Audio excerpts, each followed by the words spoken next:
23 проекта по самым разным направлениям – туризм, история, культура, экология и даже кино. Впервые в истории Северокавказского форума «Машук» в 2017 году Ингушетия заняла лидирующие места сразу по нескольким показателям.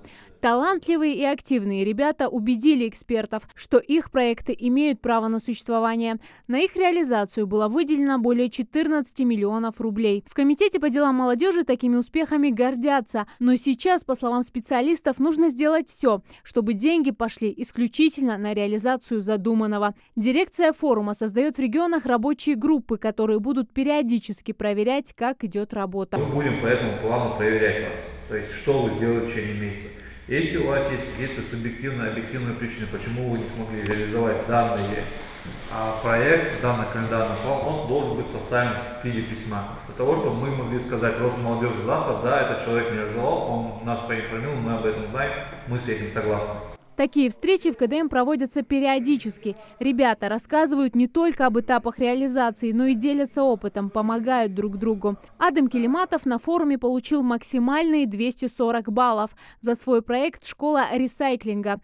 Проект направлен на решение экопроблемы – загрязнения окружающей среды пластиковыми отходами. Согласно идее активиста, в локальных мастерских пластик измельчается, нагревается и производятся простые и практичные вещи, такие как светильник, парковая мебель, контейнеры для хранения и сортировки. Производство будет запущено в феврале, обещает автор, так что пора задуматься и о реализации продукции. Было бы круто, если бы госорганизация, особенно хотя бы Комэкология и Минприроднадзор, которые являются профильными, и хотя если еще Министерство лесного хозяйства подключится или комитет, то если с ними это проговорить о том, чтобы они сами закупили у нас эти контейнеры для своих организаций. О проделанной работе рассказал и Адам Мальсагов. Он с друзьями также выиграл грант в 2,5 миллиона на проект «Наследие дикой дивизии».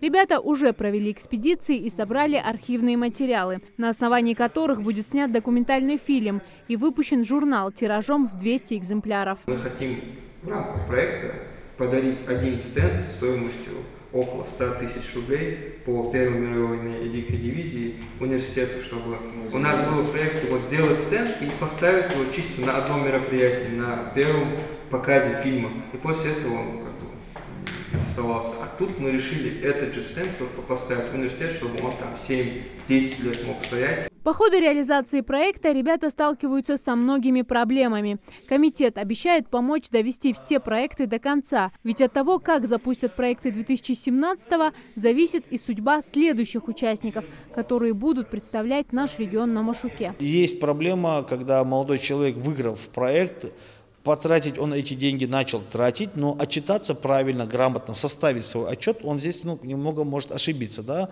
В целом у нас для этого есть в комитете высококвалифицированные специалисты, которых мы и отправляли на образовательные всякие форумы, где мы их подготовили для того, чтобы они завтра, то бишь сегодня, могли таким ребятам помогать воплощать свои отчеты правильно, грамотно, отчитываться перед Росмолодежью. Есть вероятность, что совсем скоро форум «Машук» станет не северокавказским, а всероссийским.